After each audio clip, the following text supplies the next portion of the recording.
ये सवाल मुझे बहुत प्यारा लगा, इंपेरिकल फॉर्मूला। अगर आप देखेंगे तो मैं आपको दिखाता हूं ये पीडीएफ, अगर आप देखना चाहें तो एक पीडीएफ आपके सामने रख रहा हूं, आप देख भी सकते हैं।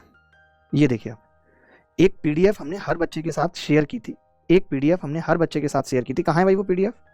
ये आप देखेंगे, ये हमने कहा था ये सारे फॉर्मूले आप रट के जाना, आप नहीं रट के गए। और इन्हीं फॉर्मूले में ये जो मॉन मीड मीडियन के फॉर्मूले हैं, इसी में हमने ये बताया था कि ये रहा इंपेरिकल फॉर्मूला। अगर आप देखेंगे टेलीग्राम पे, इसमें कुछ होता नहीं है, कोई बहुत मुश्किल चीज़ नहीं है इसमें। जैसे क्या पूछा था, मॉड पूछा था, तो भैया मॉड बराबर होता है 3 मीडियन माइनस 2 मीन, यही होता है।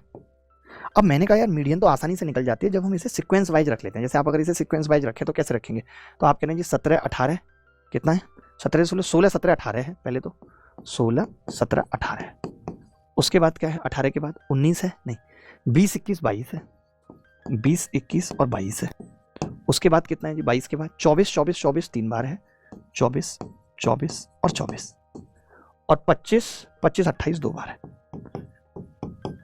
अब आप देखना जरा, मेरा करने का तरीका देखना जरा। मैं ये कह रहा था 3 इधर से गए 3 इधर से गए, तो यानी आप कह सकते हो कि जो मीडियन होगी वो इन दोनों का एवरेज होगी। तो 22 और 24 का एवरेज कितना आ गया, 23, तो मैंने लिख दिया 23 या 69 यहाँ पे। अब आपने कहा मीन निकालना है, तो मैंने कहा इन तीनों का मीन कितना है, आपने कहा 17।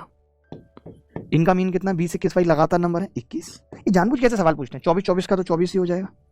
अब आपको पता है अगर 25 25 मानूं 3 एक्स्ट्रा एक एक बार दूंगा तो 26 हो गया, यानी हमें बस इतने का मीन निकालना था। तो आपने कहा कैसे निकलेगा जी, तो 24 और 26 50, 50 और 8 58 और 30, 58 और 30 88/4 यानी 22 आ गया मीन। सबको जोड़ने की जरूरत नहीं पड़ी, 22 दूनी 44, 44 इसमें से घटाएंगे तो 25 उत्तर आ जाएगा।